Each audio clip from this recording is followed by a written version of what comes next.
Check 1 2 1 2. Is anybody home? Is anybody home? Press 7 if anybody is home. Is anybody home?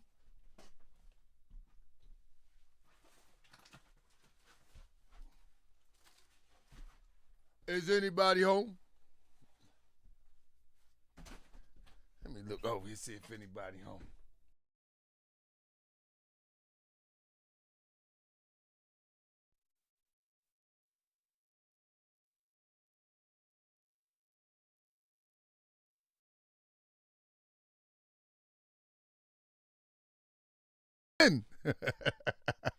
Peace and love, family.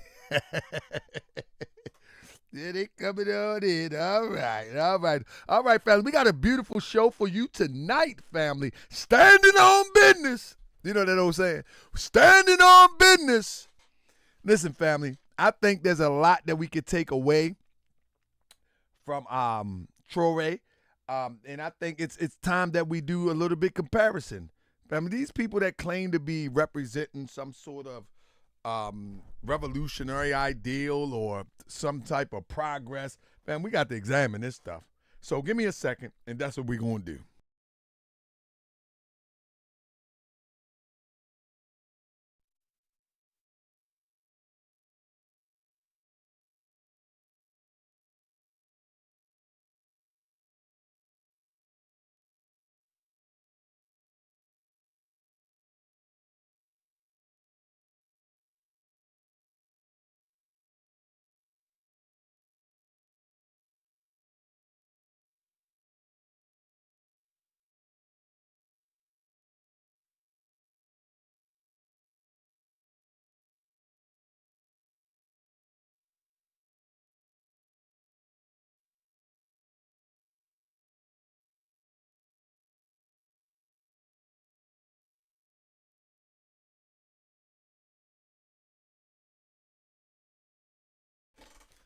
Check 1 2, check 1 2, check 1 2. That's right, global African supremacy. That's right, Seti. That gas, baby. We got that gas. Got to have that gas.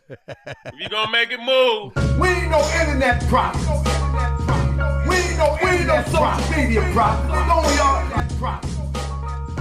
We ain't no internet social media prophets. We know we are. No, are we social media actors? Let me tell you what I do, fam. Check 1 2.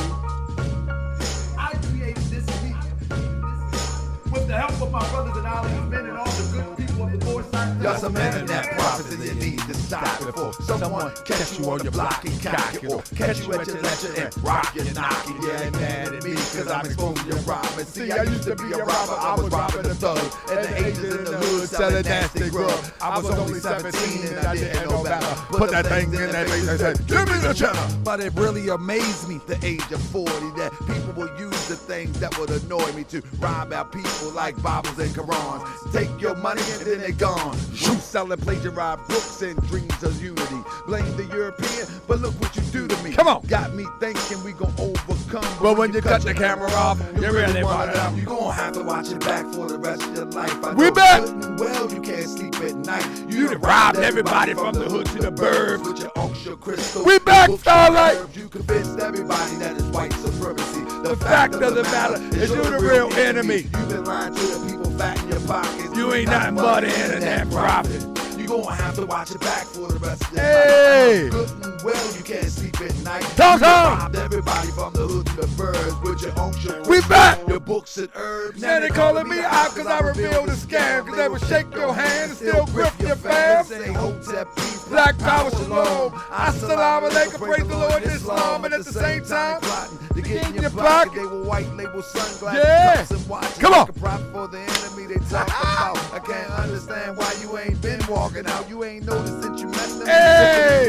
On Twitter like Come your on. wife and it just ain't right. Bank account got light. and Let's grab get to it. the light. What up, You're Dad? putting on the stage and ain't change your plight. Share Incense with your burning, friends. Crystals turning. Think to yourself what you really learning. What you really saw. You gave him your all. He own a museum club. And in that mall. Selling deodorant. And Hurry up and buy. He don't really care if you're broke and you die. You just act like you don't care either.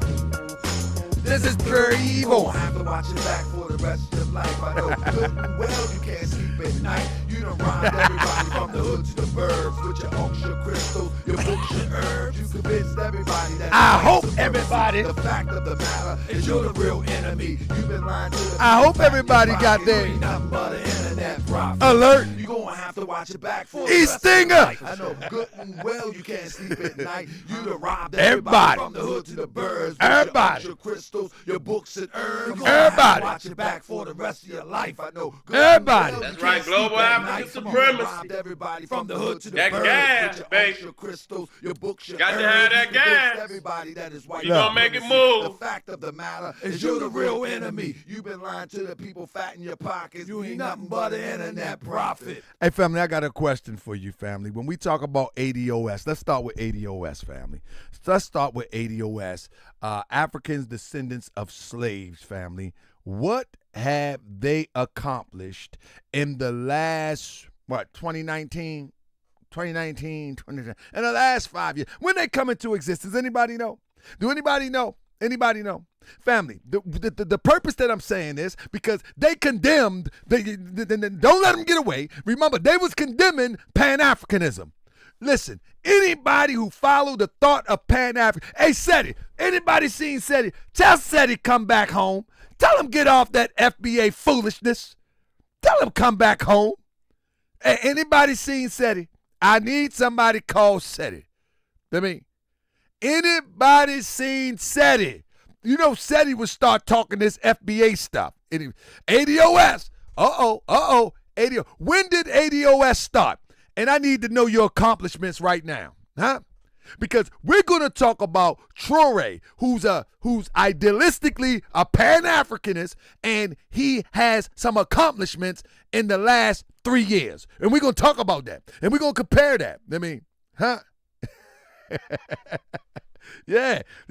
So we got ADOS. Pan-Africanism is more of a Caribbean concept. No, it's not, Sandusky. Pan-Africanism is more of a Caribbean concept. Where did you get that from? Where did you get that? Do we have to open the line up already? Would you call in and explain that to us, please? We would love to hear it. Pan-Africanism is a Caribbean concept? Would you please call in and explain it for us, please? The civil rights movement is ADOS. Listen to me.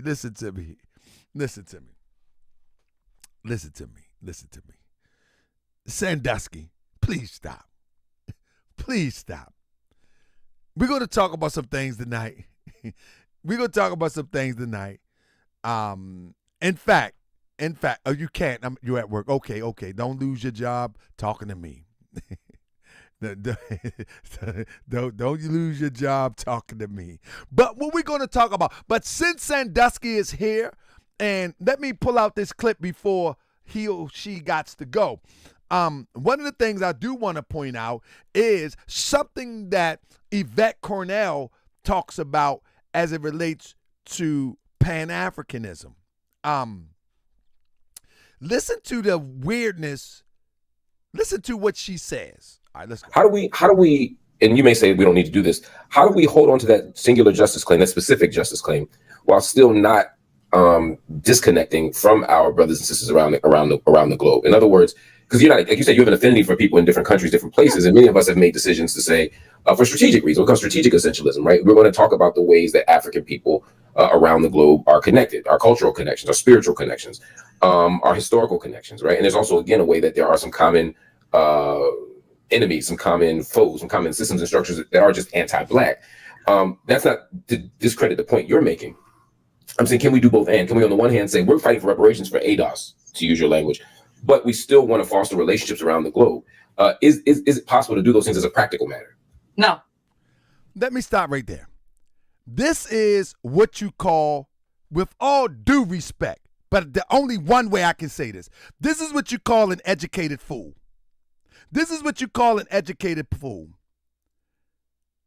The brother asked Yvette Carnell, can you fight for reparations and foster relationships around the globe? Did you hear what she said?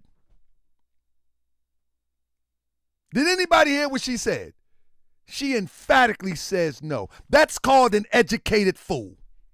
That's called an educated fool.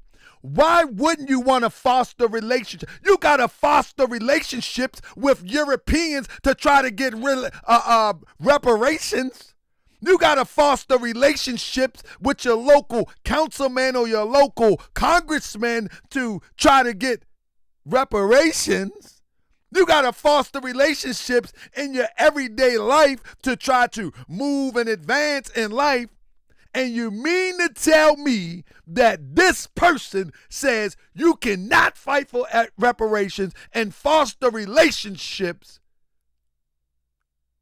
with people around the globe? Now you tell me that ain't an educated fool. That is an educated fool at its finest. Only a fool would think that they got to put themselves on an island to themselves to try to save themselves. Come on, man. That don't make no sense. The man asked her, let me play it one more time. Listen to this. And people follow this stuff. Let me tell you why. Cryptonomics pointed this out. Cryptonomics pointed this out the other day. He said, one thing about the Pan-African movement is the Pan-African movement was one of the movements that literally put up more resistance than any other movement. In other words, when you're dealing with the Pan-African movement, Gregory Bryant said it's impossible. What? Hold up, you got to call in, brother. You a Morse World TV citizen. You say it's impossible to forge relationships and fight for reparations? So you can't chew gum and walk at the same time.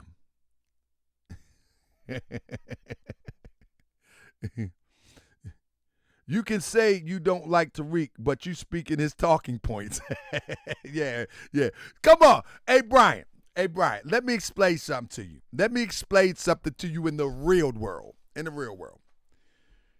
When you're dealing with politics or things that's political, economics, etc., when you're dealing with things like that, you can fight for one thing.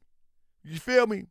You can fight for one thing and still forge relationships for another thing. Oh, I'm sorry, bro. I already say. Oh, I'm sorry, bro. I already say. Hey, Gregory Brown, I thought you was smoking on that. FBA pack, man. Oh, that ADOS pack. I'm sorry, Gregory. Let me formally apologize. I formally apologize to Gregory Bryant, who is a bona fide Morse World TV citizen. And I read his comment wrong, and I thought he was smoking on the FBA pack. In Springfield, they're eating the dogs. I formally apologize. I got hyper, man, because that's my man. That's my man. Him and his people. That's my peoples. That's my peoples. That's my peoples, man. I'm like, hold up, man. You got to call in. But let me get to the point. So here in America, right, there has been movements of late, that has been predicated upon trying to distance ourselves from true revolutionaries, from the spirit of the revolutionary individuals and regimes, if you will. So when you look at Haiti, right, Haiti is one of the true revolutionary regimes as it relates to fighting against white supremacy in the real sense. When people on the internet saying that they're fighting white supremacy, but they're just talking on the internet, that is not a fight for white supremacy. Now listen, fighting white supremacy doesn't always mean fist to cuff, doesn't always mean bloodshed. Fighting white supremacy could be organizing people to put legislation in place for the things that you say you believe in. But guess what?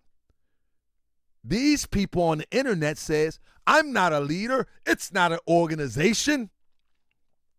Every time we organize, they take us out. Well, let me show you the difference between these cowards and the brother Traoré. Traoré says that he's not yielding to imperialism. He's not yielding to Western persuasion. He's not yielding and giving up his power with his people for a compromise for something that he already have. In other words, you can't sell him something that's already beneath his feet. The Western world, listen, we as a people, now you hear Yvette Carnell, the Western world is mad at Traoré because now he is nationalizing the gold of the country. Anybody know what that means? Anybody know what that means? He's nationalizing the gold mines of the country. That means the gold mines no longer belong to a company, no longer belongs to an individual. It belongs to the government. Press 7 if you understand what that means, nationalizing gold mines. Anybody understand that? Are we all on the same page? That means they belong to the people. So when the United States claimed that he was stealing gold for himself, no. He literally gave the gold back to the people. In other words, the other countries was owning gold mines. The other countries had stake in the gold mines. He nationalized the gold mines, and now that means he give it back to the people. You got to pay attention. Got to pay attention when they try to lie on a brother. But now this one, now why are they mad? Why are they mad? The Western world want in. They want a part. They want a piece of what they've been taking for a long time. The gold and every other natural resource. Now, if the Western world, powers that be, European of persuasion, would do anything to get in, even take him out, why wouldn't we want to forge a relationship with our brothers who come from, at some point in history's past, the same origin? Why? Why wouldn't we? Why wouldn't we want to try to establish relationships with those who can identify with the struggle that we have because they experience a similar struggle? And they have greater resources than we have. But guess what Yvette Carnell said? This is a crazy fool here. I'm saying, can we do both? And can we, on the one hand, say we're fighting for reparations for ADOS, to use your language, but we still want to foster relationships around the globe? Is it possible to do those things as a practical matter? No, because Pan-Africans don't have a proof of concept, right? She said Pan-Africans don't. Let me finish letting this play. She says Pan-Africanism, Pan-Africans don't have a proof of concept. Do y'all hear this? You know, people listen to this lady and people consider this lady, they consider this lady an authority on politics. They consider her an authority on what it is to fight for reparations. And this lady is literally, with all due respect, I can't say it any other way, this lady is an educated fool. There is no people on the planet Earth that lives life in a parallel universe, like straightforward, with blinders on. There is no group of people on the planet Earth. Only ADOS and FBA. The only ones that do that is ADOS and FBA. You feel me? They the only one that believe that they are the end-all be-all and that the United States government is going to benefit them in the form of reparations. To them, nothing else make a difference. They don't care about trade. Let me give you an example. They don't, ADOS and FBA, they don't care about if they do get reparations, what they would never not be. It's just a distraction movement. They will never get that. Listen. If they did get reparations, who can they trade with? The only thing that they could do with reparation, because their stance on reparations have excluded any connections or relationship or bonding with anybody outside the United States, the only thing that they can do with their reparations is put it back into the system. That's it. That's all they can do, because they don't believe in intermingling with anything outside of America for all intents and purposes. They say it themselves. They say it themselves. You follow me? They believe that they are above. She called African savages. You know what I mean? She called them savages. Yeah. Sandusky, I don't think Sandusky want to call in. Sandusky don't want to call in. Like, we haven't done enough. We are wealthless and falling off a cliff. We haven't done anything for ourselves. So asking me that is not about whether or not I have affection for people. I do. But asking me that is like asking me, if I'm drowning, is there a way that I can pull up 10 more people with me, right? Is there a way to pull up to with my one vest to pull these people up? No, you have to be able to do what you have to do in your corner of the world. She said, listen to this logic. And people actually repeat this logic. She said, listen to this. She said, if I'm drowning, that's like asking me to pick up 10 more people. That's her logic. She said, I have to save myself. Right. Okay, we hear you. How do we?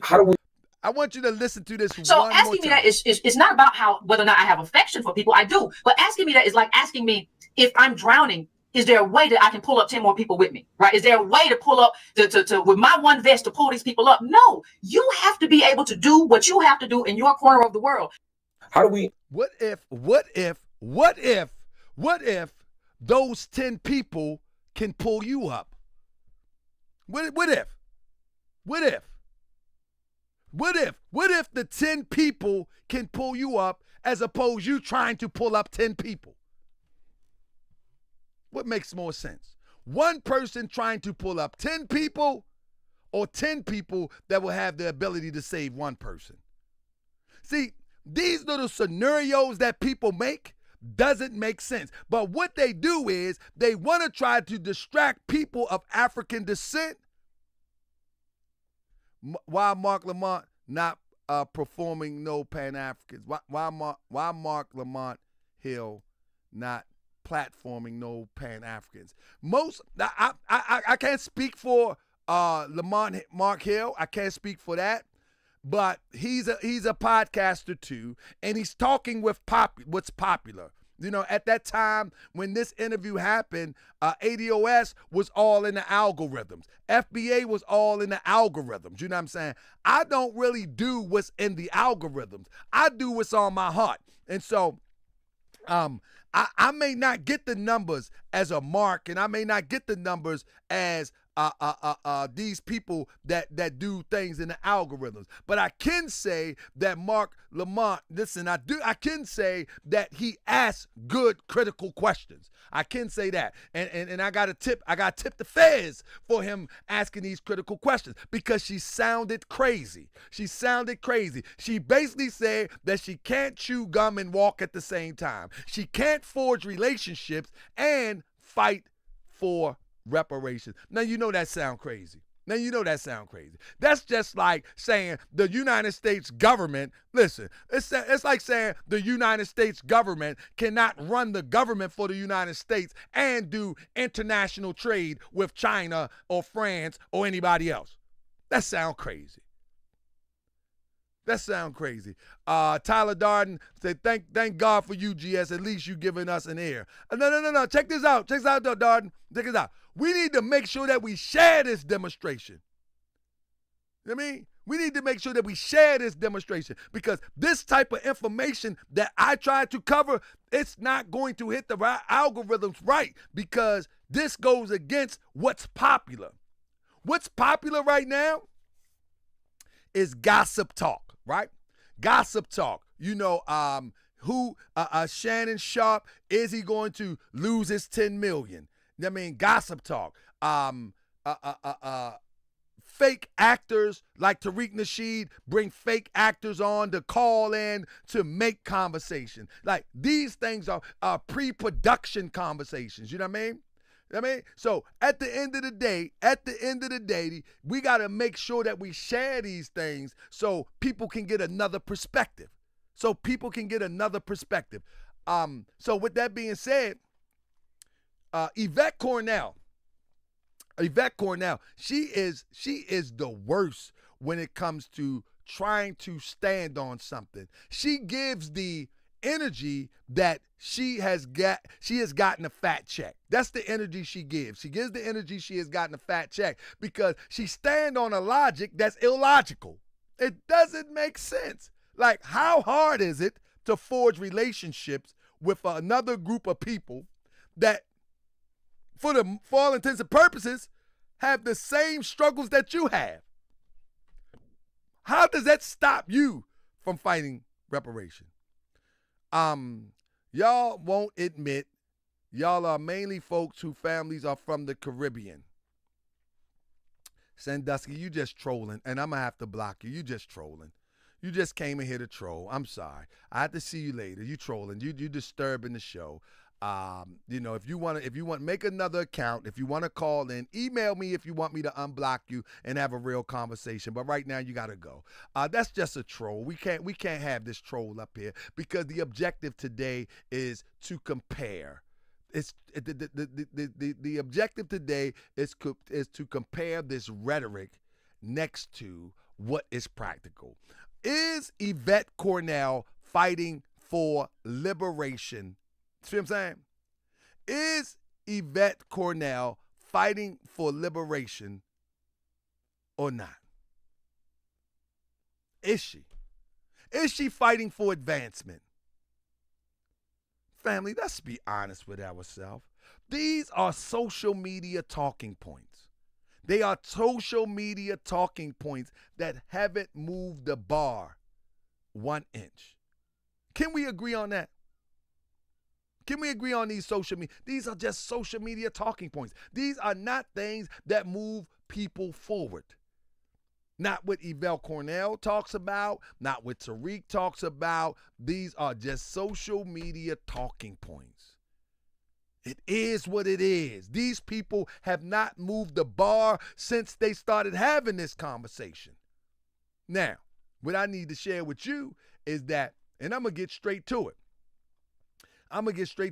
What I need to share with you is that since 2022, let me screen share this for you. Because we're looking at progress. And see, let me say this. Let me say this before people start talking out the side of their neck. What people need to understand is when we look at Ibrahim Traoré, we're looking at what leadership should look like. I'm not saying, let me say for me, let me speak for me. I'm not saying to move to Burkina Faso. The principle of leadership is the same universally. In other words, the way that he stands on what he stands for is how leaders supposed to be. You feel me? The way that he stands on what he stands for is how it's supposed to be. Against all odds. You don't see him complaining like a coward, saying that I'm not the leader. There is no leader. They always unlived the leaders. They unlived Thomas. What's the guy name? Thomas Sankara. In '87. They unlived Thomas Sankara. He was the president, and they unlived him. I ain't the leader. He's not a coward. That's the difference. And this brother is a great example. Anybody familiar with Thomas Sankara? Anybody? When they did the coup d'etat, financed by France, and took him out? It could be easy, but this is how you know Tariq, Nasheed, and them, they are the cowards. They are the cowards or the infiltrators. Because you don't see this guy saying that. He's not saying that. Oh, they took out all the African leaders. I'm not the leader. Y'all just want me to be the leader because you know when you say that you're a leader, bitch, shut up. Now shut up. Because that's a cop-out. I got it for them, Crypto. Since they don't know, let me pull it up real quick. Let me pull it up. Crip say some people don't know. All right. This is the brother right here. There's a significant amount of evidence suggesting that that France was involved in the 1987 Burkina Faso coup d'etat, which resulted in the assassination of President Thomas Sankara. While France officially denied any involvement, a combination of circumstantial evidence, declassified documents, and public statements by Sankara's supporters point to French support and potentially direct action in the coup d'etat.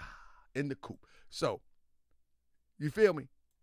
Now, easily, our brother could have said, listen, we not doing this. He could have said that. But he didn't. You know why? Because he's not a coward. You know why? Because he's not an infiltrator. You know why? Because he's not a paid stooge. You follow me? So whenever you FBA people talking about there ain't no leader, let me explain to you why that's said. That's said because this guy is not who he say he is, number one, or he's just a coward. There is no three ways about it. He's not who he say he is, or he's a coward.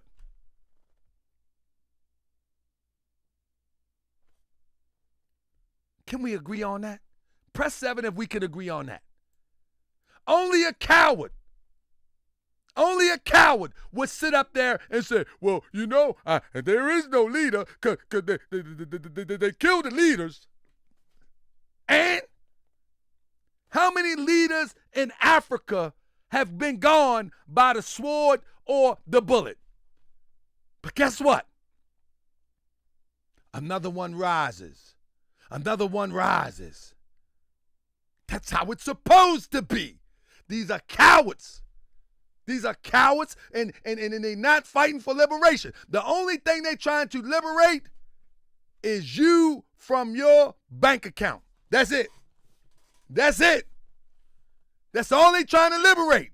They want to liberate themselves from not punching the clock. They want to liberate themselves from not clocking in and doing that 8 to 12 hours. That's all they want to liberate themselves from. All of this, come on now. Can you imagine these people have stood up and act like a fake museum club was a form of advancement? Huh? They act like an acronym, ADOS, was a form of revolution. It's an internet acronym. That's all it is. ADOS is an internet acronym. Where is the movement? Ain't none. Listen. We haven't seen real leadership amongst our people in a long, long time. These people that come up on the internet and you don't see them in the community, with their community, in some community, and calling themselves the grassroots, and people vibe with that. Come on, man. These Tariq Nasheed types, these Yvette Carnell types, these ain't no grassroots. How do you allow a person on the internet, the black guy with the show, say he's a grassroots and don't even nobody know what he look like? Don't even know nobody where he live at. Don't nobody know what his neighbor look like. Nobody knows this. Nobody knows this. Nobody knows these people. What's that black channel? You know what I'm talking about? He never show his face. They call themselves the black media. How can you be the new black media and no one knows what you look like? How can you be the new black media and you have done nothing but turned on a YouTube, created a YouTube channel like anybody else? But you call yourself the new black media and people go for it. Come on, man. Come on, man. And the funny part about it is how they swallow up some of these other people that's probably serious about work, but guess what? They get swallowed up too because they got caught up in the fame. They got caught up in the fame. You know what I mean? Like, when you talk about grassroots, this is not a photo op right here. This is not a photo op right here. Listen, this is not a photo op. This is the real deal. That's real love. That's real love. Tariq Nasheed, and I couldn't find the picture. When he did a rally in D.C., he was behind a barrier. In the United States of America, he did a rally in D.C. and was behind a protective barrier. With the FBI snipers on the roof. Now you tell me. Huh? He was behind a barrier at his own rally. This brother goes into the township of the people. He was behind a barrier in his own rally. Reaching over the barrier to take photos with people. This is what leadership, this is grassroots right here. This is grassroots right here. This is grassroots right here. Grassroots is when the people of your community, not only do they respect you, they also will protect you. You hear what I said? Grassroots is when the people of your community, not only they respect you, but they also will protect you. And that's what you've seen April the 30th.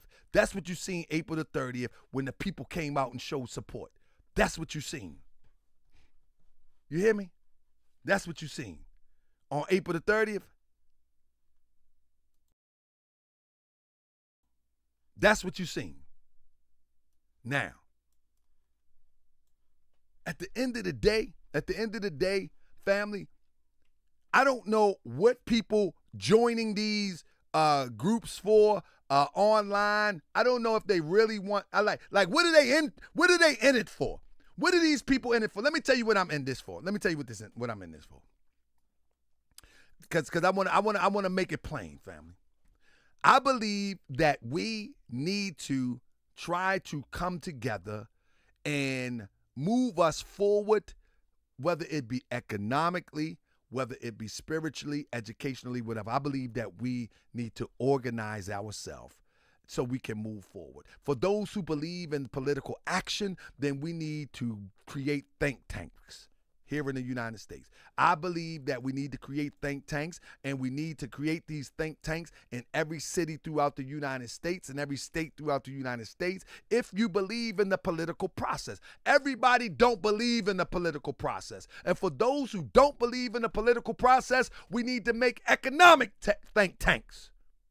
We need to make community think tanks. We need to create committees. And in these committees, the leader of the committee only expresses the constituents' concerns. That's how we supposed to do it. That's how we supposed to do it. You follow me? When we talk about leader, the leader expresses the concerns of the people. The leader work for the people. And we have been through so much drama and trauma, we should be able to identify a fake leader like that. We should be able to identify a fake leader like that. Without a hitch, we should be able to identify. And I'm talking about here in America. Here in America. So yeah, and guess what? And when we can organize, for those who don't believe in the political process here in America, but you believe in the economic process in America, Then somebody put in the chat, buy gold from Burkina Faso. But that gold ain't the only thing they got. Listen, at the end of the day, let's get into it. At the end of the day, family, we got a lot of work to do here. And we got to stop allowing people to fake us out. Somebody say, leave Yvette alone.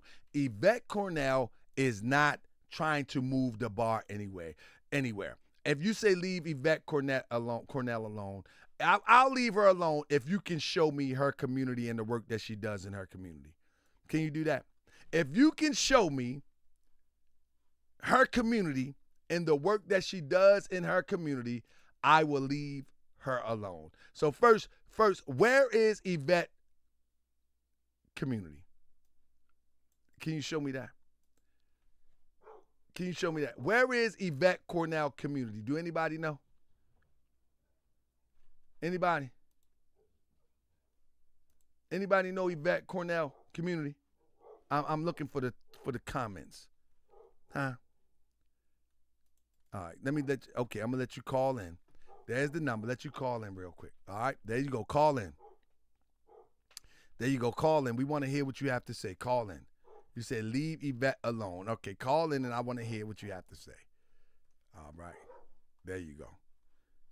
All right, so you can call in. So I want to see what she's doing in her community. Her community, not the internet community, not the social media community, but her community. Not what she says online, not, you know what I mean? Oh, she have chapter. No. I'm talking about her community. You know, like she lives on Wall Street, 225 Wall Street, and right there on Wall Street, I mean, right there on Wall Street, you got Miss Becky live next door. You got Uncle Terry live next door to that. You got Uncle Luke live next door to that. And then, you know, they got something going on to further the community. That's what I'm talking about. That's all I'm talking about. Bro, okay, here we go. Call from JB. To accept, press 1. To send a voicemail. All right. I got you on the line. Who I'm talking with? You're speaking with Debbie. How you doing, How are you? Debbie? I'm doing well, Debbie. Is that you? It's not Debbie, it's JB. JB? Mm-hmm. Oh, okay. My apologies. I humbly apologize. But was No that problem. you? Was that you in the comment section speaking up for our sister Yvette Carnell? No, I'm not familiar. I know that wasn't me. I thought that was you. Okay. Well, anyway, brother. I mean, since I was ready to go too. I had the guns loaded. No, I'm just playing. Mm-hmm. What you got for me? What's going on with you? Well, I was just calling because you're speaking about Yvette Carnell and what she's done in her community. Right. And I was just curious as to, I know you're from Baltimore, right? Uh-huh. You live in Baltimore. Right. And I had the opportunity of working in that area. I didn't work directly in Baltimore. I worked in a Townsend area. Right. I don't know if you're familiar with that area. It's a really nice area, but it's not too far. I guess it's neighboring with Baltimore. But you go to Baltimore, it looks like a war zone. Absolutely. I mean, some areas just, yeah.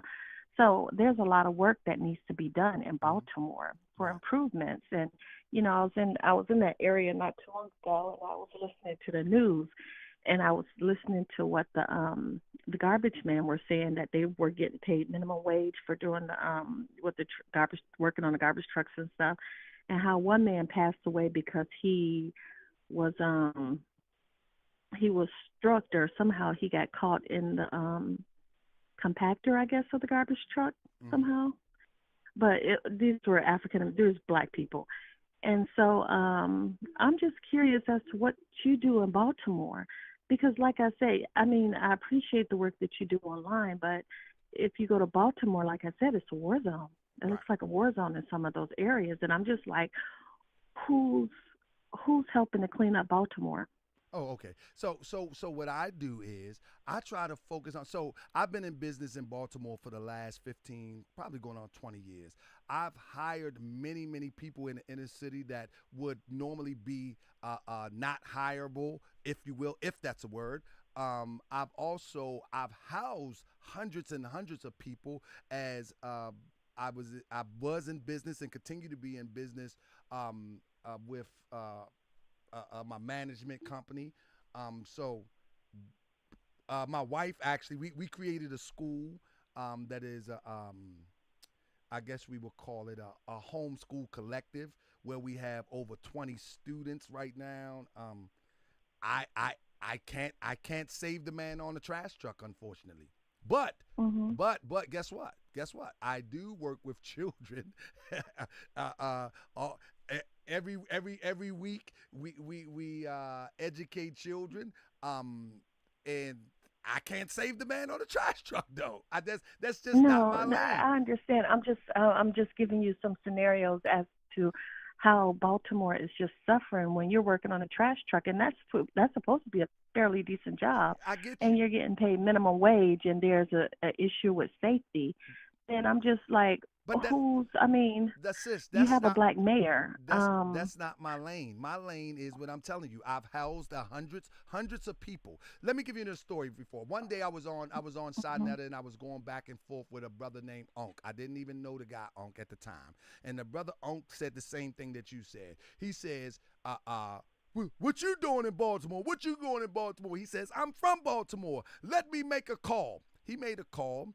And the guy we was on live, and the guy said, oh, yeah, I know that brother. That's the Mo brother. That's the Mo. Mo is short for Morris. That's the Mo brother who messed with the houses. You know, for many years, I was known as the guy that you could go to and get some housing. You know what I'm saying? I was the guy. I was the guy that would, if I seen a family getting evicted, I would be like, listen, I'm going to go ahead and try to get you hooked up.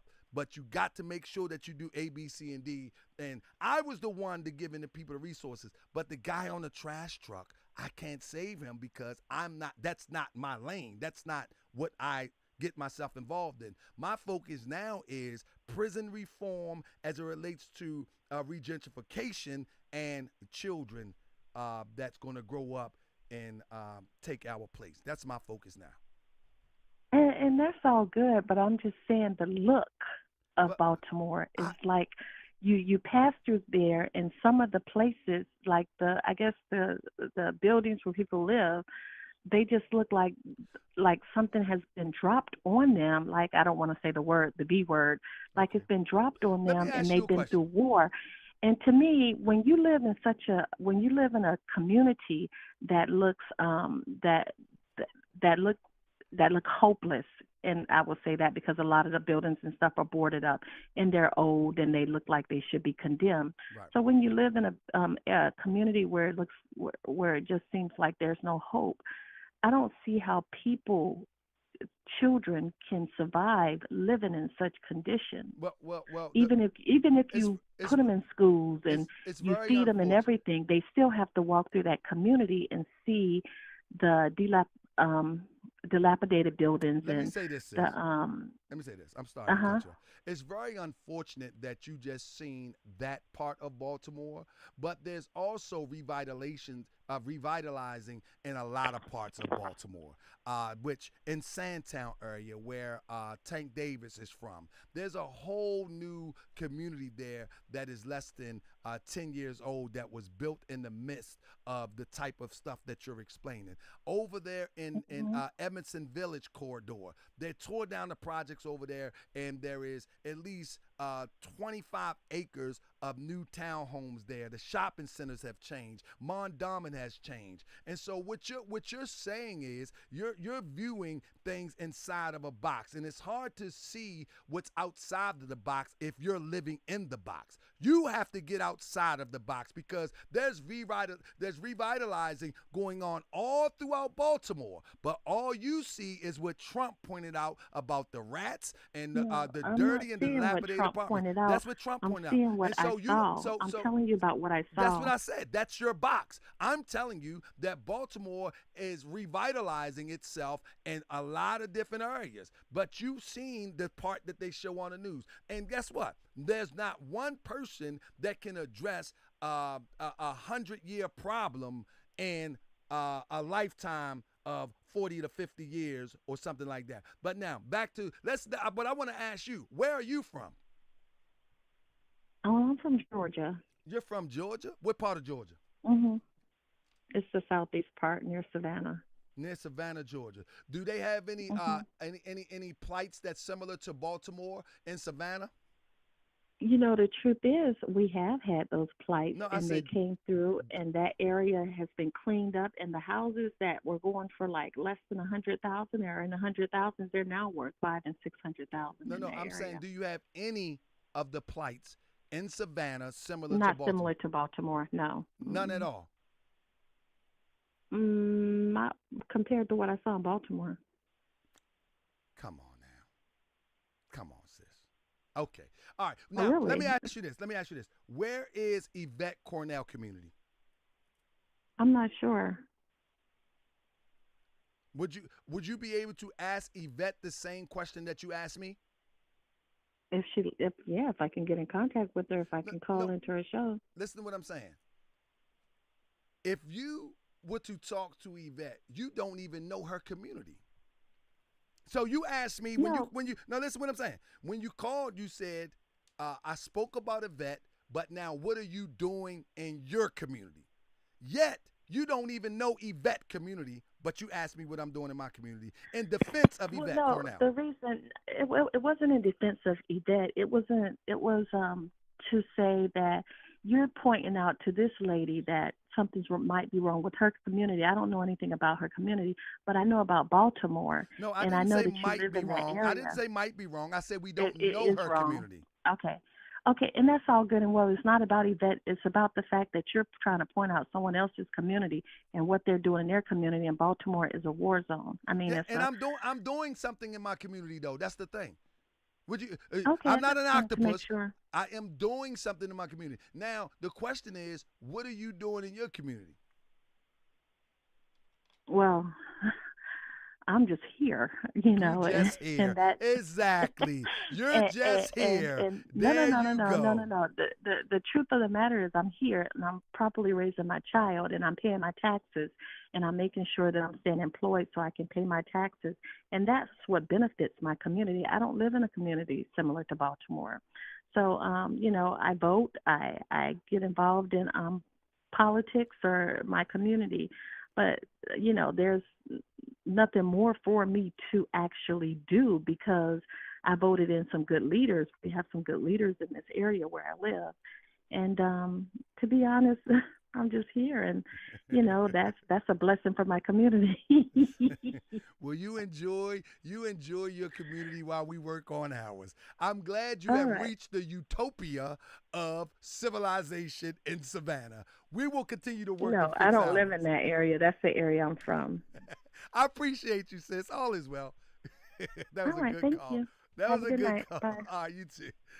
See what I'm talking about? Y'all see what I'm talking about? This is what the grand she got to go through. This is the grand she got to go through. But listen, family, my objective now is children.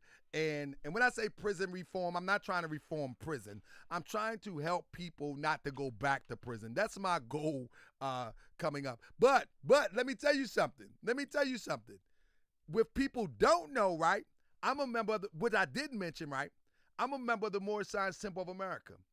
And I have been striving to put Moorish Science Temple of Americas through certain leaderships in different cities so they can also be an extension to help these problems that we face in this country. So listen to this. She said, I said, so what are you doing? I'm just here. Now check this out. I am a member. That doesn't mean you have to agree with the Moorish Science Temple of America. I agree with the activism. I agree with the economics. I agree with the politicizing of the struggle, right? But she says I'm just here.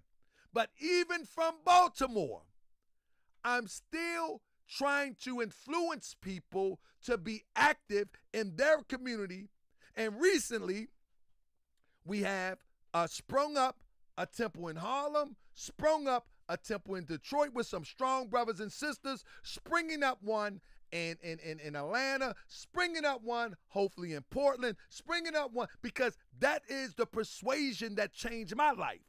So even if Baltimore was beautiful as she say where she lived with nothing messed up, I have some knowledge that I can impart to people that they can use to help in their communities that is not so beautiful as mine, if that was the case. But she says, I'm just here. Shout out to her. I pay my taxes. I pay my taxes. But man, I'm not gonna browbeat her. I think that she was a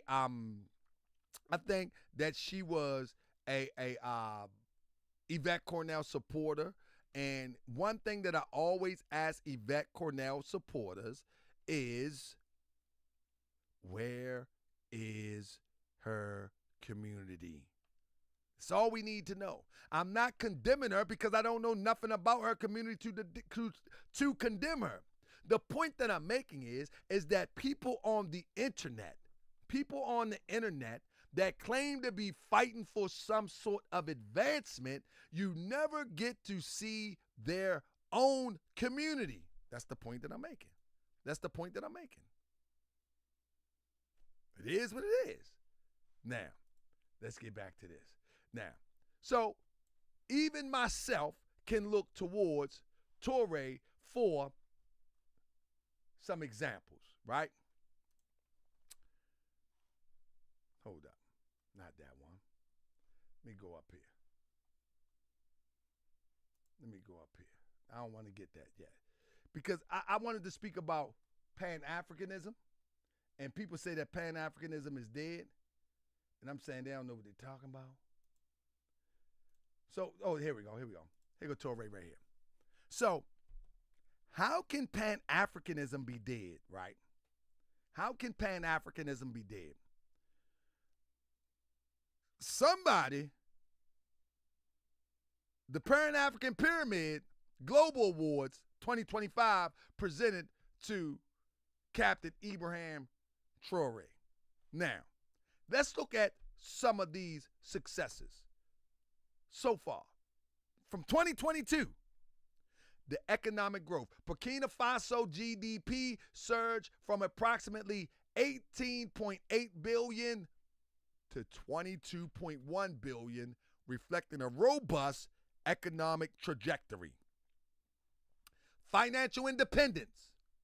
These are the good points. From 22 to now, President Traoré rejected loans from International Monetary Fund and the World Bank, boldly asserting Africa doesn't need the World Bank, IMF, Europe, or America.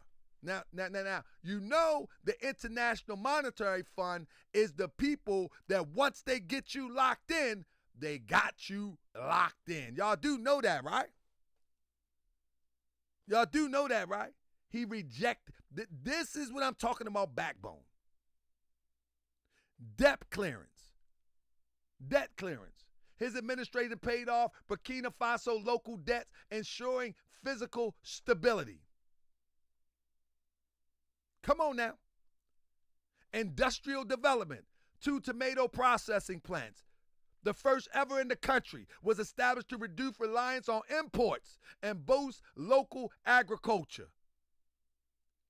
What question? What was the question? I missed the question. What was the question, Crip? Let me see.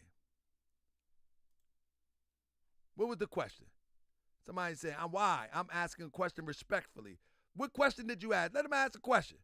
If it's off topic, I'm going to hit it real quick and I'm going to be gone. She probably won't call on if she was timed out. Nobody timed nobody out. We only timed nobody out. But listen, the point that I'm saying is the spirit of leadership is those that will provide something for the people that can sustain the people. So even in America, if you claiming that you're representing a group of people, museums and tours and expos with the conditions that we are faced with as a people in America don't make sense. It don't make sense. Industrial development, gold mining. In 2023, the state-of-the-art gold mine was inaugurated to be strengthened local gold processing and increase value addition. Faso gold to Europe.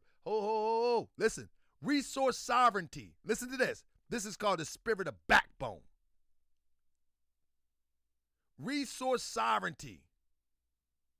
President Traoré stopped the export of unrefined Burkina Faso gold to Europe, keeping profits and resources within the country. That's backbone right there. FBA be saying build your own country. They doing exactly that. Is FBA sending dollars to help? But no, check this out though. FBA don't have no desire to build no country.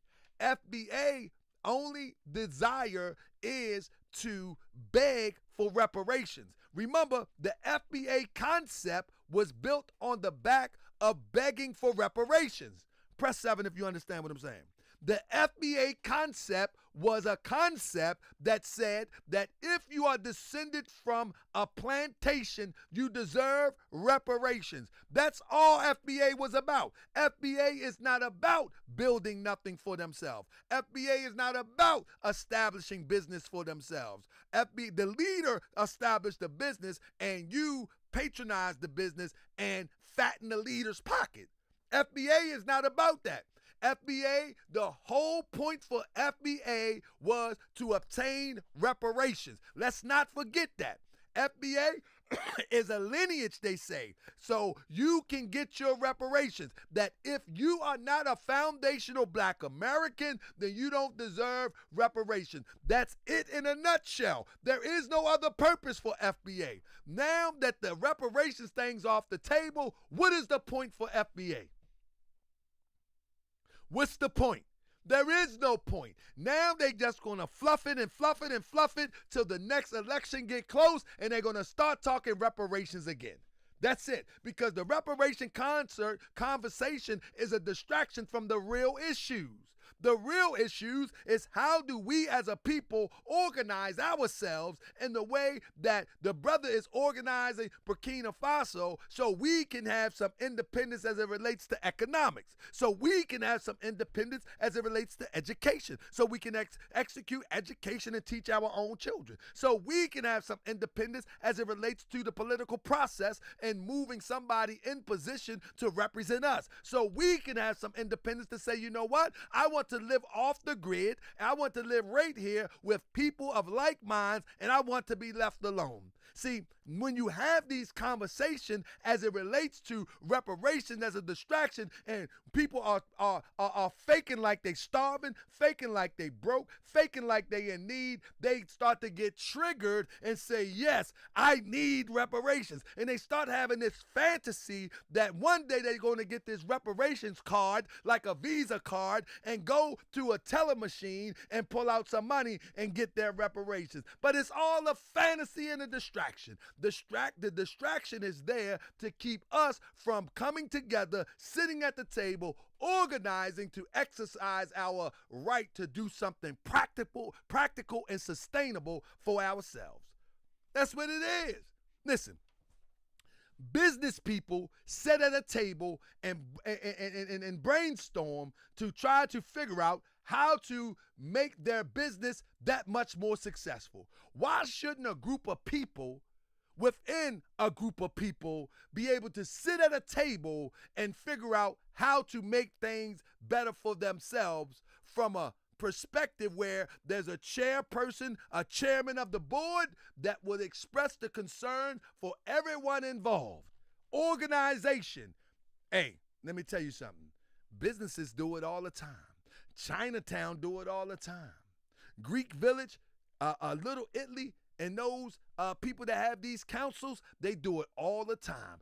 Where is the council to represent those that look like us and experience the drama and the trauma that we have experienced? Where is it? Is it at the NAACP? Is it Operation Push? Where is it? Well, if there is not one, we must create it. And so these distractions have been designed to keep us from creating just that. And the spirit of what we see going on in Burkina Faso is the spirit that we need here in America. Not the brother is not a warlord. The brother is not a warmonger. No. We need to sit at the table and think of things that is practical for us. And once we do that, then we can make relationships or create relationships with those who have experienced the same thing that we have experienced on a whole nother level or a variable of what we have experienced. And then we can do something. And then, listen, anybody in their right mind should dream of the day where they can have their children in a school where you know what's being taught, you know who's teaching them, and you know that they're going to be safe and okay. Most people come tomorrow will put their children on a school bus, a city bus, but they don't even know if the driver was convicted of an atrocity as it relates to children. You don't know if the driver is insane. You don't know. This is not like back in the day. Get on the bus, Raheem. Don't have a clue. Then, for 6 to 8 hours, under the influence of a teacher that you know nothing about. And even if you talk to him, you'll talk to that teacher as it relates to academia, and they're going to put on their school face, but you know nothing about them outside of that school and the energy that they would infuse in your children. Know nothing about that. Then you have all of the different children coming from different backgrounds with the energy that your child have to absorb. Now, let me say this. Don't they conduct a background check? Jimmy, they've conducted background checks on many people that still went through and had influence on children. What are you talking about? Let me give you an example. Here in Maryland, it was a place called Crownsville Hospital. And the director of Crownsville Hospital for about 10 years, was a convicted felon and on the run for probation or parole violation. I can't think of the crime. He had changed his name. He didn't even have a doctorate. He wasn't even a doctor. It was insane asylum back in the day. Feel me? He was the director. The point that I'm making is you never know who's who. In a community where you are involved and you have control over the educational process of your children, that is a better option than pushing your child on a bus and say, I'll see you in 8 hours.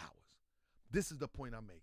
But obviously, we can't see that far. Obviously, we can't imagine that we can educate our own children.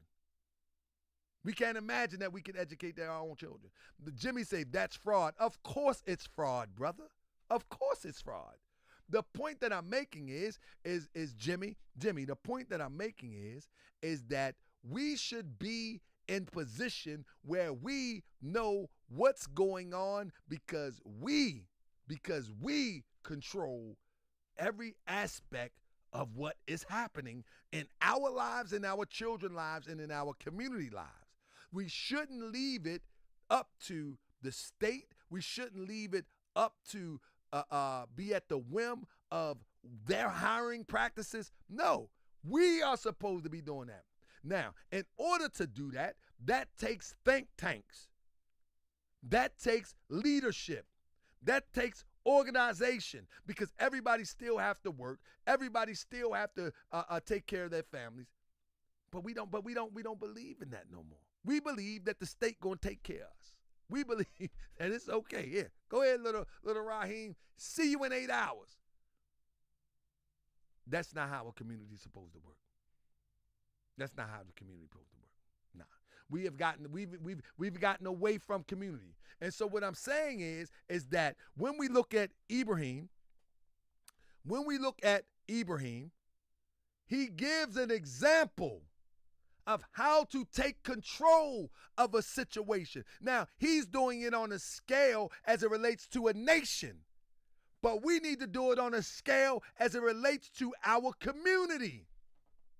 If we want the best results coming out our community, we have to take control. Press 7 if y'all understand what I'm saying.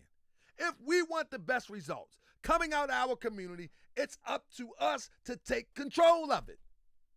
You can't expect someone to do the best for you when you can do the best for yourself. This is the spirit of Brother Ibrahim Traoré. This is what I'm gathering from him.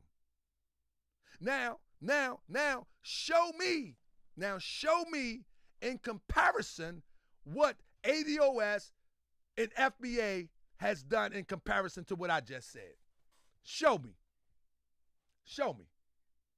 Because the reason why I'm pointing it out and the reason why I'm making the comparison is because they always said that Pan-Africanism is dead. Pan-Africanism is a sham. Pan-Africanism is doesn't make sense. This is Pan-Africanism. Pan-Africanism could be simple as somebody giving us a good deal on some bananas from the banana republic that look like us, that identify with being descendants of Africa. That's Pan-Africanism. Pan-Africanism could some people can practice Pan-Africanism as it relates just to economics if they want to. That's just economics if they want to. Some people can practice Pan-Africanism like Kwame Traoré. Hey, up against the law, boom, he got a place for refuge. He got friends. You feel what I'm saying? What's the other guy name? Like Pete O'Neill.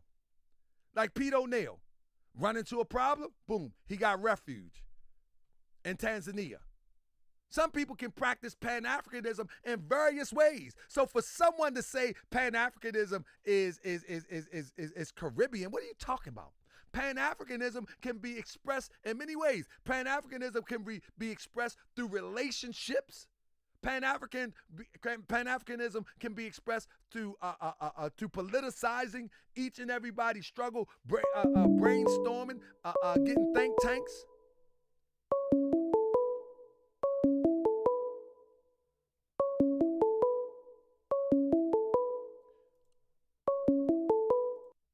Call from Crypto. We got cryptonomics in the building. Hey, Crypt, let me tell you something. Don't you come for me, man. Don't come for me, man. I don't want no trouble, man. I don't want no trouble. Nah, I ain't coming for you, DS. I ain't coming for you, man. What you got for me, bro? Hey, man, I mean, you know, it's a good topic you covering tonight, and it got me wondering because, you know, it got me thinking about history and stuff because, you know, we don't got away from all of that. But with the brother over there in Africa, right, and you brought it up on your slide talking about how he's rejected these loans from the Europeans, right? Right. And that was one of the things, if people think back in Ghana with Kwame Nkrumah, and I put it in the chat, that's what ruined him. Right. Because over there in Africa, like it's different. Picture this. Like in America, we can buy machinery, right? We got access to the machinery and stuff like that, but we don't have access to the raw materials. The corporations have those raw materials and stuff, but over in Africa, they got access to the raw materials, but they don't have access to the machinery. Right. To do a lot of the construction and things like that need to be done. And that's when the European come in. And that's exactly what they did with Kwame Nkrumah. I believe he was trying to build a bridge, some type of bridge, to improve the transportation and stuff. And the Europeans said, well, hey, we'll go ahead and do that, but you got to borrow all this money. That's And then what they do is they will jack up the price for all the equipment and everything that you need to get that done. So it costs them like 10 to 20 times more than what it would normally cost because they don't have the access to the machinery, right? And then that puts the leadership in debt, and the Europeans know that, and they're like, well, if you don't take our money, we don't really want to work with you. But it's a deal. It's an undercover deal to go, because once you take their money, they feel like they can control the leadership. And that's why he's rejecting that money. And check this out, though, Crip. This is the genius of Traoré. President, and I'm reading this, resource sovereignty. That's the key word. Resource sovereignty. Resource sovereignty. It says President Traoré stopped the export of unrefined Burkina Faso gold to Europe, keeping the profits and resources within the country. Cotton industry expansion. Burkina Faso's second cotton processing plant was built, doubling the nation's capacity. The processing plant is what you're talking about the machines. The National Support Center for Artisanal Cotton Processing was also launched to empower the local cotton farmers. Cultural sovereignty. He banned the wearing of British-style local legal wigs and gowns in local courts, replacing them with traditional Burkina attire, and move symbolic cultural pride and independence. But to your point about the machinery, he is purchasing his own machines. He's purchasing it. And yes, he is. Now he's at the basement level of producing and saying, I don't need you to produce anything for me. Only thing you can do to me or for me is sell me a machine. I don't need you to do nothing else. And that's if I want to buy that. And that's exactly what I'm speaking to, is that this guy understands history, because he's not making the same mistakes of what they used to do in the past. And when I say they didn't have the machinery, I'm talking about the past. I ain't really talking about now, but he understands the ability to get, he understands the ability to get that and use his natural resources with that. Now, keep in mind, Grand Sheik, this is what's really going to get you.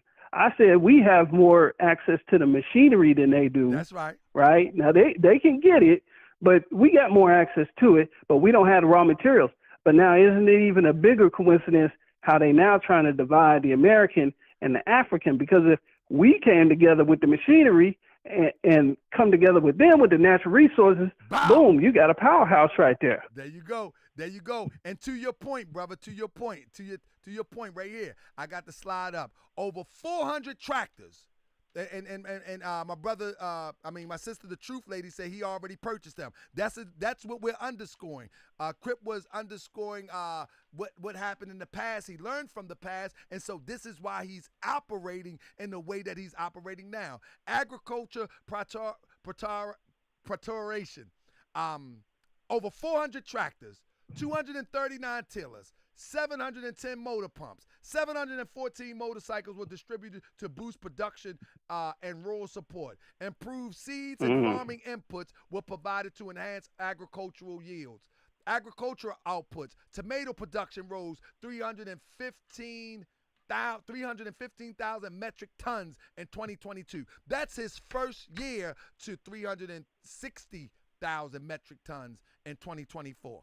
You know what I'm saying? So in 2022 to 2024, that's 2 years, he increased a couple 100,000, bro. But now hold up. Now watch this though, Crip. What I need to show people too on the slide is that when you look at the machinery, let me go back real quick. Let me read this real quick. 400 tractors, 239 tillers, 710 motor pumps. Now, let's look at the 400 tractors and 39 tillers. You got to remember that Burkina Faso is about the size of Colorado. So imagine Colorado with that type of equipment. Now it makes sense that that is sufficient. See, we live in the United States, and we look at the United States as, man, what that going to do with the United States? Well, no, this is not the United States. This is the size of the state of Colorado. And because it's the size of the state of Colorado, not only is that sufficient for a jump start, that's also sufficient for what's to come after when the profits come. Right. And that's jobs too. That's jobs. Once you get the machinery and all that, now you have a repeatable way of building your economy because the machines don't stop. I mean, that's jobs. You got to have somebody to repair the machines. You got to have somebody working in the fields. That just builds a whole economy right there. So the brother's on point, man. I salute that. And that's something for even people here to think about is, like I said, we got access to machinery and stuff like that and money. They don't necessarily have what we have, but they have it in different ways. That's right. And if we get natural resources, we're going to thrive too. That's what we had. That's what our ancestors had back in the day. They had the land. That's right. We ain't got the land no more. All we got is, houses and concrete, in cities. And mortgages. We can't, mortgages. We can't build nothing on that. So, but over in Africa, hey, once they get the machinery, they can then control the land. They can control their economy, and they won't need no loans. They can do everything on their own at that point. So salute to them. But, even the brothers and sisters here, you need raw materials, but you also need machinery. You get the two to work together, hey, you're right on your way. And Crip, now, before you go, Crip, can you see the crazy concepts of FBA acting as if, or ADOS, acting as if they're leading a charge towards some sort of resolution for our people in comparison to someone that's really doing something? Bro, you see the comparison? FBA is exposed beyond belief because as soon as this story broke out and you start to see Africa, as they say, 10 toes down or standing on business, this is standing on business. Yes, sir. This is taking care of your people. This is feeding your people. This is taking care of your nation, building the economy. Tariq ain't talking to nothing about no code and the code and all that type stuff. No, this is code work right here, brother, on the international level.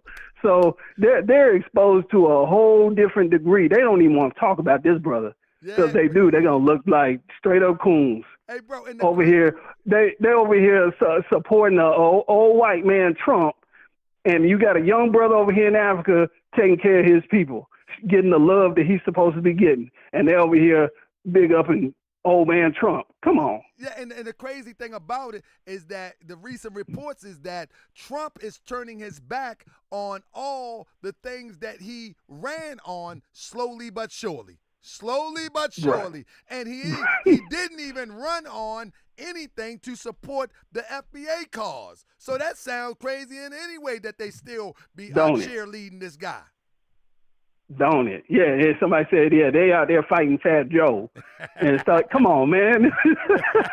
Man, they a joke, bro. Anybody claim this nonsense is a joke, bro. We need to be out here taking some lessons from what's going on within Africa and apply it to how it might work for us over here and start to do for self. Because at the end of the day, our economy is suffering too. That's right. And the only reason they trying to give Africa them loans is because they know they suffering. They need somewhere to roll that debt snowball to, and they always roll it to Africa. Always. But, hey, big ups to them, bro. That's what's up, bro. I appreciate you. Big ups to you, too, and the caller trying to act like you ain't doing no work. You be doing work. Hey, bro. You be doing work, man. I was just on the road all last week, bro. all last week. I was burnt out last week. Anybody that follow me on Facebook know I've been on the road all last week trying to do things that's of my persuasion that has helped me, which is the More Science Temple of America. And I never come on Right. More World TV and try to browbeat people into understanding the More Science Temple of America. I try to get people to understand the world view on how it affects us and how these sabotagers and these grifters affect us. But I never try to get people into my world on Morse World TV. But if you really want to see my world, how I express things that I think could benefit us, check me out on Facebook. I do a lot of it on Facebook. Right. You know what I mean? Right, yeah. We be knowing, man, because, I mean, people that follow you, we know. I ain't never seen that girl or heard her voice or nothing in the chat, but my whole thing is she didn't even claim what community she came from. She was talking about she here. She just here. Come on. You just existing?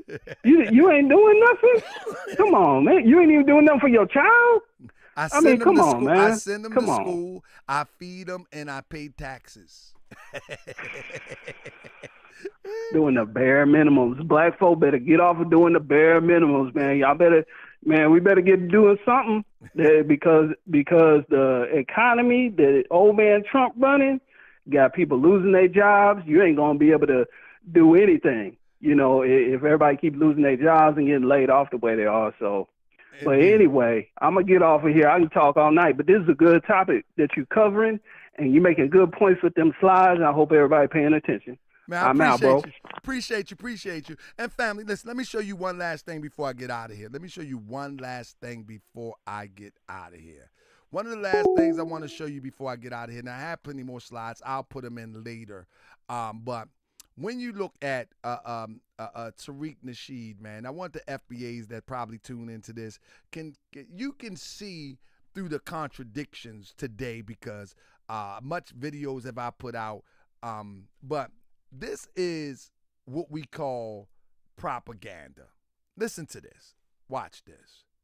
Garvey failed to get any traction in the Caribbean multiple times. He only succeeded when he came to the U.S. The people who informed on him were his close Caribbean UNI officers who were secretly being paid by the government. Now, all of this is fluff to try to get people to look left as it relates to Pan-Africanism. You follow me? But now, this is for you FBA people. I got to share this with you before I go. Right in 2017, he was just doing a lecture to celebrate Marcus Mosiah Garvey. You feel me? He was doing a lecture to celebrate Marcus Garvey. And guess what? In it, it says,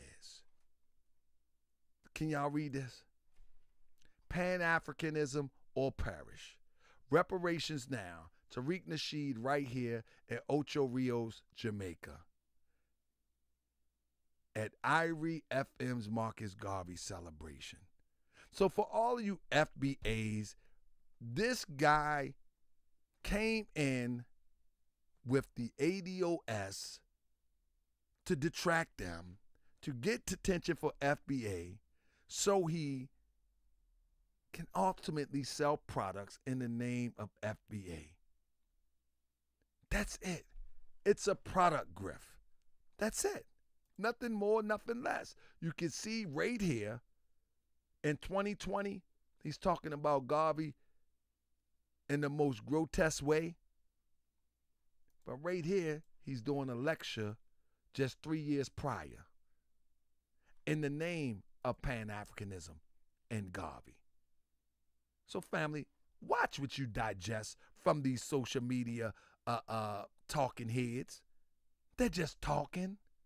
If we really want to try to get ahead, if we really want to try to make progress in this country, we got to do something for ourselves.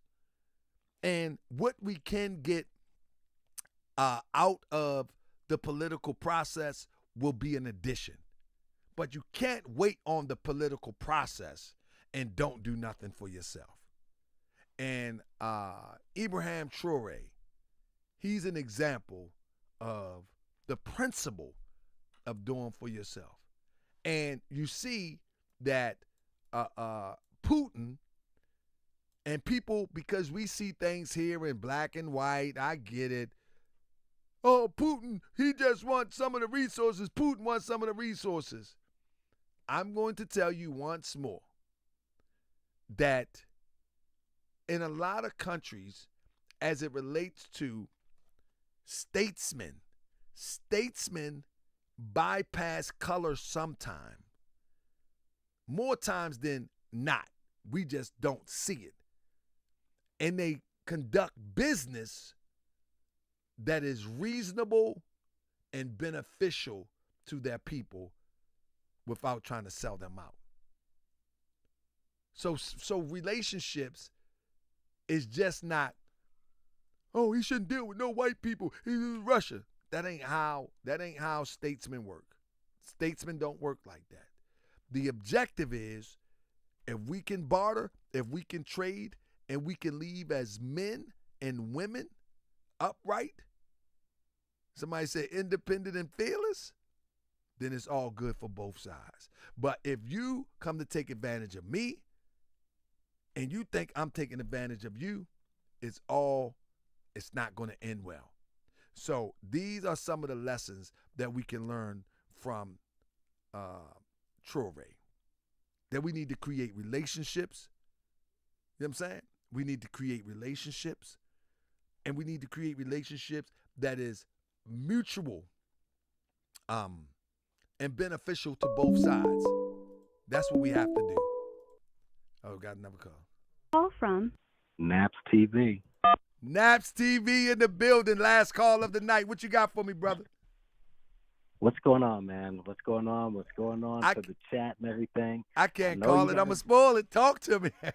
Yeah, man. I know you got to go. I just want to say a couple of quick things. First of all, Yvette Carnell, who when she came out with ADOS, I was behind black people getting reparations. But I think we were conned by her because she was the one with the big brain. Her and Tone, they positioned themselves as the intellects. But now you can see that with this grift. Let me ask you, people keep saying Pan-Africanism has failed, Pan-Africanism this. When did Pan-Africanism actually oppress black people? That's all I want to know. Yeah. When did it? Now, peep this. She has said on many occasions that we need reparations in order to be whole, right? And basically catch up with white people, right? Now think about this. Let's say that the reparations check, which is not coming, but let's say it comes, and you get a group of black people who are ADOS who want to take their check and leave the country. Doesn't that free you up for more, to have more opportunity, being that some of those people have left the country, and you can negotiate for probably, a bigger check or whatever? I don't understand why she's going after people when Pan-Africanism, I mean, there's no big corporation that says Pan-Africanism that says it oppresses people. But I will say this, though. Earlier with her, nobody attacked her lifestyle. Right. They never attacked how she looked. They only attacked her politics. Right. I think with the rhetoric that she's saying now, her lifestyle's on the table. Because let's just keep it a buck. She represents, this is an old mixed race, damn near white lesbian. That Right. probably be rejected in many places in Africa. This is why she has so much hatred for it. Right. Yeah. All right. And that's brother. Let me tap in on that. That's one of the things that I've tried to stay away from, because I didn't want anybody to cry foul that someone is trying to beat up on her lifestyle preferences. But Right. to your point, bro, it's so important that people understand that point, that her lifestyle would not only be rejected in majority of African countries, but it will also be condemned and possibly lead to her demise in many ways, from jail or even something more extreme. So yes, she would have an extreme hatred and disdain for anything African. Yeah, I've always stayed away. No one ever went after. Obviously, the mental midgets at FBA, they went at it because that's his followers. Nobody ever attacked that, but now I think she lost credibility when she went after Pan-Africanism, and I'm not a Pan-Africanist. Right. But now with her and Tone, who is a coward to, like, Tone, when Tariq attacked her and Tone said nothing. He lost all respect. He let her go out and fight, and he stayed in the background because he didn't want to get flamed by Tariq. Right. So that dude's a complete coward, all right? But I think that now that goes into play. What she said was so ignorant, and we need to look past, listen to what she's saying. Kind of like with RZA. People think that RZA is so intelligent and this blah, blah, blah. No, slow him down. Slow down the fast talk and just listen. If you heard his talk on this Shannon Sharp, I'm telling you, bro. But I won't even get into that. But lastly, let me say this. You did a show the other day, a show where you asked Yvette, Carnell, and Roland Martin to thank you. You need to do a show where you're thanking Tariq Nasheed. Right. Let me tell you why you should do that show. I'm going to do it if it makes sense. Talk to me. Okay, here it is. Look at the lineup that he has on Hidden Colors. This next Hidden Colors, which you know that the GoFundMe's coming. Right. This saves you time, bro. Now you don't have to do all the research. Anybody, and this is just me, anybody who's hooked up with this dude is illegitimate. And I'm talking not if you're, like if you're a one-time, he hooks you in one time and he pulls you in and you just didn't know, like, what's his name? Michael Jai White. Go listen to his interview with DJ Vlad where he's like, I didn't know about this FBA stuff. That shit don't make sense. He was pulled in. Right. And I think a lot of those people in that BS hip-hop documentary, they're going to find it out. Yeah, they were pulled in too. And I was hoping that Lord Jamal would catch on. I actually text Lord Jamal and I said to him, I said, brother, be careful. I said, get your money, but be careful because this guy is not right. And he never gave me a text back. This was before he went really full steam with the FBA thing. So, because I was thinking that he got pulled in too and didn't really realize, but I see now that he realized.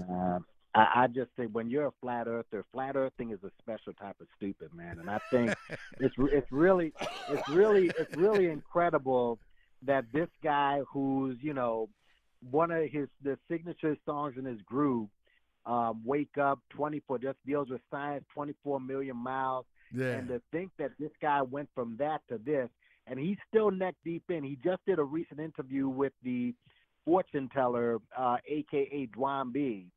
But you need to do a thank you show for Tariq Nasheed because anybody, and I mean anybody who's hooked up with this dude, and I think RZA's there, 19 Keys is in there, and Marcel Dixon.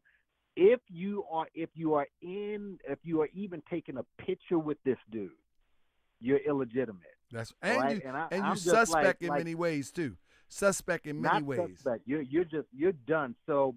Yeah, I'm gonna watch to see who's in that. I can't. I mean, Shahrazad Ali, all these people, man. I'm telling you. I tried, and let me just say this to end this.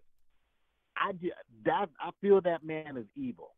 I really do. I think that man is evil to the core.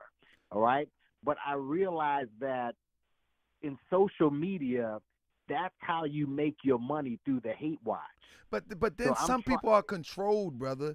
Some people are controlled, bro. Some people are following a controlled script too. They freestyle a lot within the parameters of that controlled script. But bro, the thing is that people will not accept until they see the smoking burner.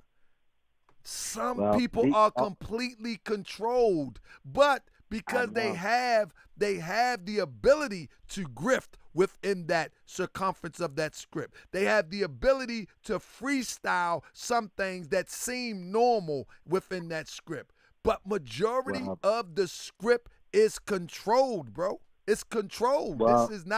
This is how you can tell something that is controlled on the most basic level. They never remember what they say a year from now. Look at how he went at what's Rihanna Taylor boyfriend name ASAP Rocky. He went hard on ASAP Rocky. 6 months later, he was smiling, taking a picture with him. This man, I'm telling you, this man. You don't know. So neck deep. Listen, this man is so neck deep in Hollywood, and you notice how these guys love these celebrities, and they stick up. Listen. When you seen him, you see how this dude looks physically. All right, he's got the AstroTurf on his head. He's got the veneers. He's got the Botox. He probably got a BBL when it's all over. When that money dries up, bro, I'm telling you, he gonna look like the Diddy picture that ain't nobody seen right now. Yeah, I mean it's gonna be bad. It's gonna be ugly. It's gonna be bad. And I've gotten to the point, and maybe I shouldn't feel this way. I don't have sympathy for these dudes who are following him. I think these people don't realize that Tariq has formed a pyramid where he's the guy who's getting all the money. These guys who are grifting think that they're going to get the $1 million. No, he's at the top of the pyramid. All right? He's getting the money. So when you see that imp Black Alpha Network, you see the fortune card reader, you see, Jason, Jeremy. All right, that dude. And by the way, the woman who he abused, and I sent you that email. Right. She's done it. Like they're all. It's hard to find, man, and that's why the work that you do. Listen, it's low reward at the end of the day. As far as you're gonna be they make you out to be the enemy, and these guys just tend to skate. So listen, I admire what you're doing. Keep doing it. I support you, and like I said, man, I mean, dude, eventually when that Hidden Colors thing comes out, you're gonna do a thank you show to Sneaky Ricky because you're gonna see all the people, and like I said, I've named some of the characters. Oh, I've been following it. I'm keeping up with it. Yes, sir. Oh, and there's another thing I wanted to tell you, by the way, before I go. You slipping, man, because you didn't get into another grift that Tariq did, and that's the grift of secret society. That's I mean, this man. You're talking about the Masonic thing? No, it's secret societies. This man has touched on every single scam. He has every scam. There's a whole. If you Google Tariq Nasheed secret societies, he has. I didn't listen to it, but he tapped into that. So every single grift, I'm telling you, bro, he's done that. And now you got me sending Moochie an email tonight. Yeah, listen, just Google secret societies. I think it's either Tariq Nasheed Secret Societies is still in iTunes, I believe.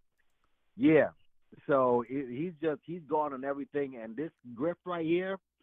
Eventually, the market's going to get flooded because everybody's, it's ADOS, it's Freedmen, Black American, there's Seminoles, it's dead now, though, bro. I mean, if you when you travel to like 2 years right before election, it hit its height. You know what I'm saying? It hit its height.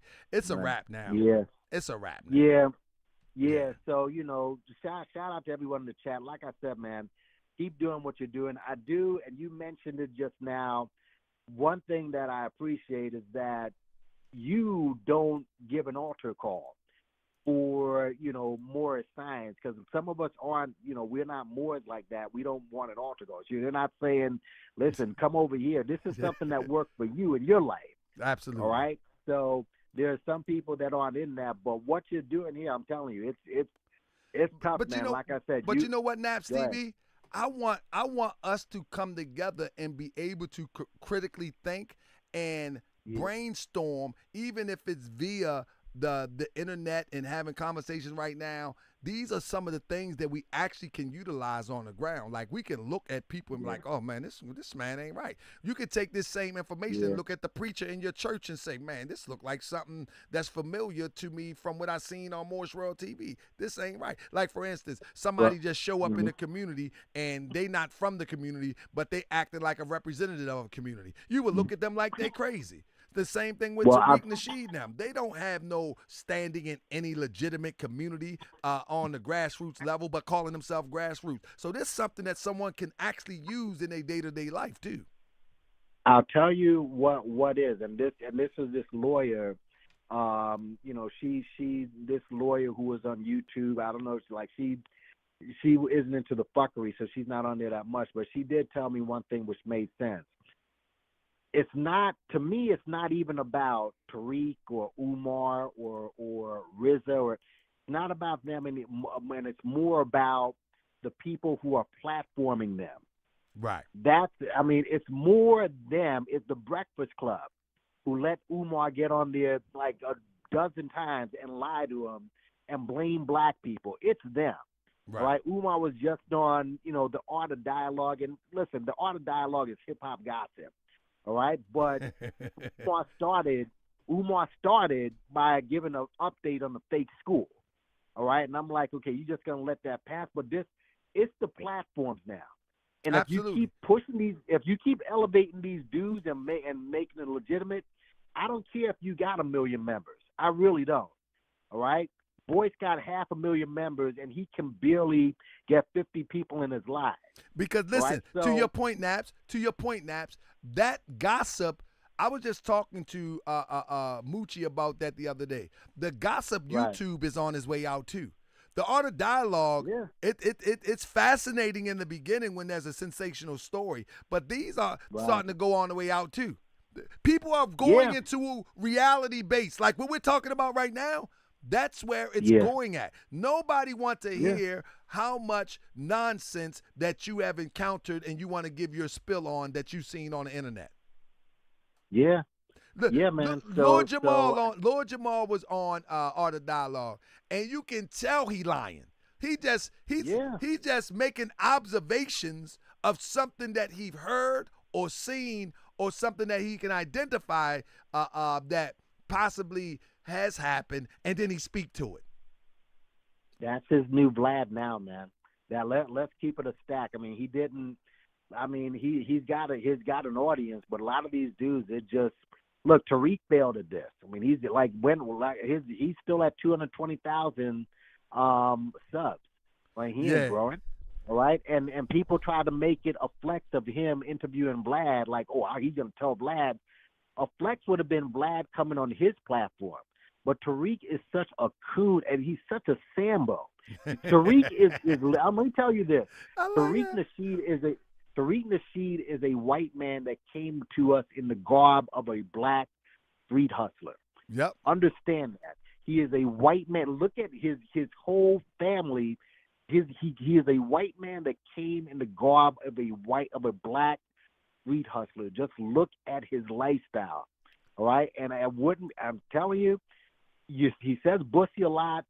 His platform is like a whole virtual gay bar, and I'm not joking either. If you look at his platform, what he puts on there, and now you see all of his lieutenants are.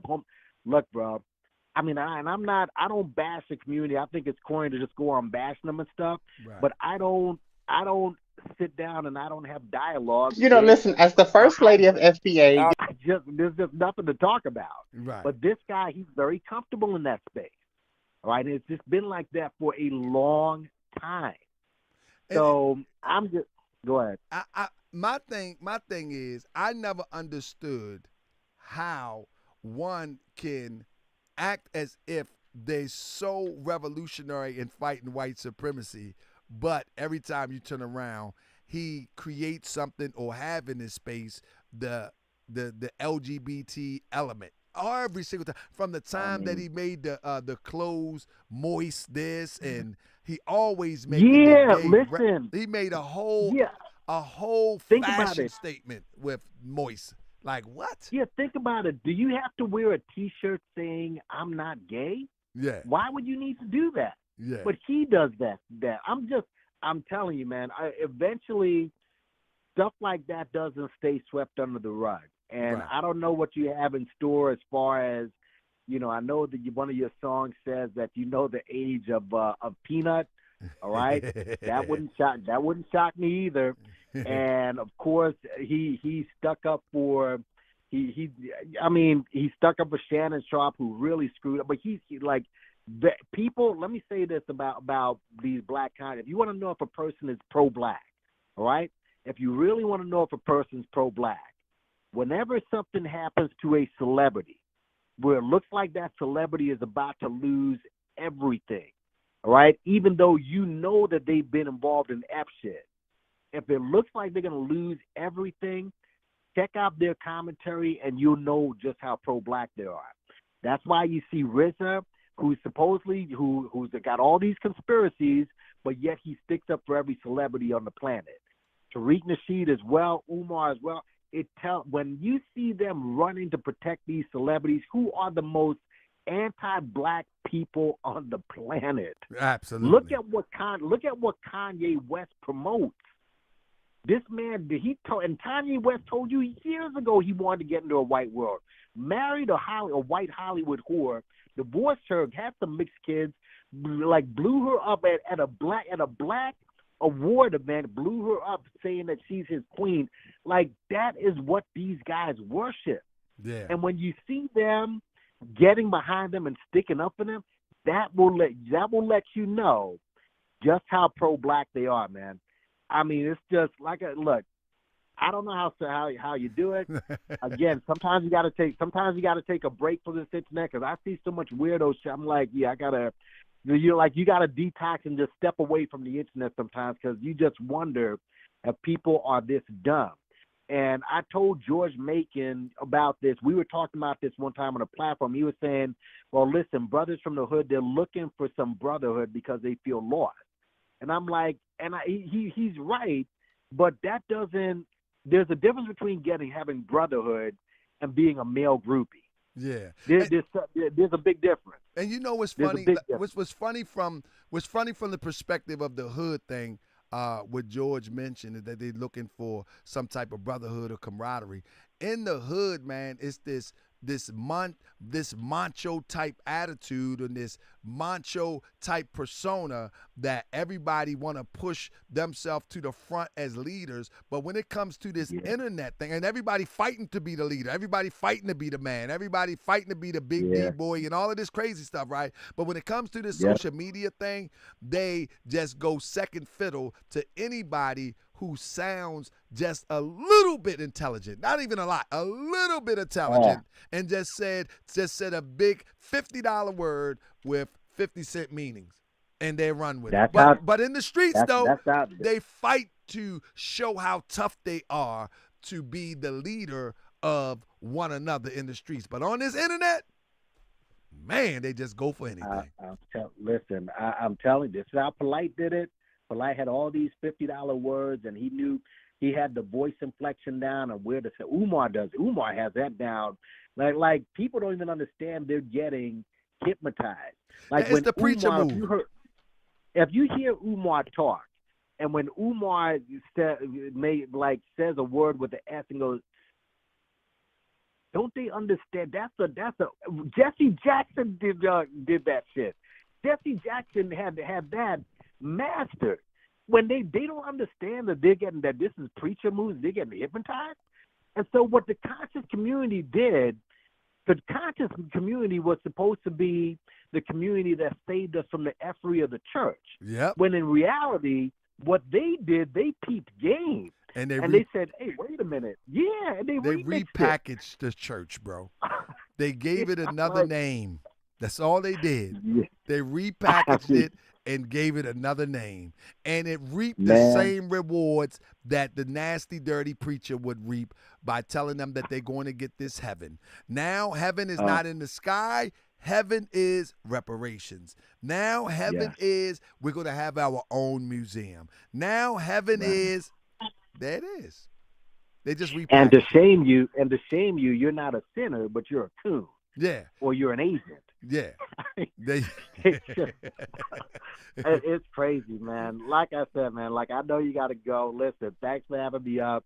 But yeah, man, just the hidden colors thing it's amazing, man. Those guys have been around for 6 years. He's been collecting money. They don't even have a chapter, and these guys are too dense to even see the scam. It's crazy, man. But thanks a lot for just keep up the good work, man.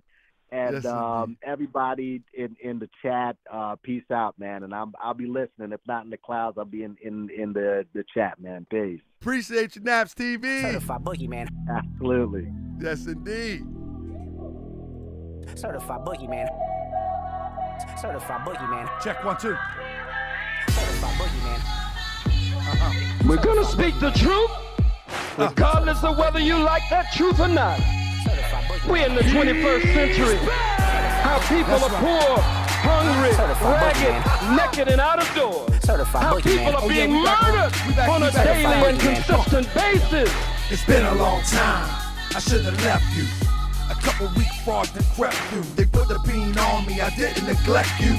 Time's up, allow me to bless you. They yell reparations and they got your attention. A failed clown rapper, claim he was pimping, but you don't know he was a fed since 9-0. Cosmo Flex was a front for 5-0. You can't get dropped in a pit of snakes. Certified boogeyman. And trying to figure out which one has the venom sac. Certified I'm this tall. This one is not poison. FBA was laughing when he went to the Romans. I guess they don't understand, that's who own them. Lying on GS, claiming I stalked them. That ain't true, cause if it was, I'd have chalked them. I'm simply a blogger, researching for the family. Cause people look like me, continue to scam me. Continue to scam us in the name of liberation. But when I call them out, they claim that I'm hating. Certified boogeyman. Certified boogeyman. Yeah. Certified boogeyman. Check it out. Certified boogeyman. I'm back like I left something. And you kept frontin', sick the Romans on me, but they ain't really stopped nothing. How you say you slap a man and go get a peace order? Something ain't added up. I'm swimming in the deep waters. Time to take a deep dive, see who you really are. Who named you Tariq and she's affiliated with the gods? Nah, you ain't a Sunni or the nation, but ain't nobody question why you perpetrating. See, early in the 90s, they put you on a mission. Hip-hop was conscious, you came with something different. Goofy clown rap to take it off track, but you was so whack, nobody followed the act. So they made another character, turned you to a thug. From Cosmo to K-Fact, but still got no love. Album went wood, it was trash, no good. You was hip-hop police, stitching on the hood. How you make a documentary about hip-hop and not include yourself in all your albums that flop? Yeah, you got some dark secrets, I'm here to expose them. And I don't plan to stop until everybody knows them.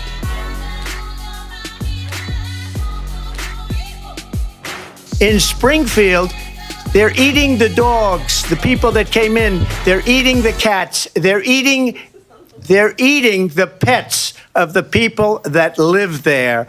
And this is what's happening in our country, and it's a shame. You're a fraud. You're a fraud. Like, now you want to have a talk because I outed you. You debating a dead man, bro. You debating a dead man, bro. Ho! What do I have to find you for, sir? When you're my dad. Fraud. Ho! Ho! Ho! You're a fraud. What do I have to find you for, sir? When you're my dad. I'm good. I'm good. I'm good. I'm good. Ho! I'm good. I'm good. They're eating the dogs, the people that came in. They're eating the cats. They're eating. If this was another genre like entertainment news, it would have millions and millions of views. This is a masterpiece. This man. Ain't you with the news? Can't you get the tapes? Man, I ain't playing. Get the tapes. That's right, global African supremacy. Stop playing with me. Stop playing with me on my podcast. Stop playing with me on my podcast. If you gonna make it move. Stop playing with me on my podcast. Stop playing with me on my podcast. Stop playing with me. Stop playing with me on my podcast. Stop playing with me on my podcast. You supposed to be the foremost authority on all type of manuscripts, and man, you took a hell of a L, silly Billy Carson. Yeah, I just seen silly Billy Carson respond to how that white boy drug him in that damn debate.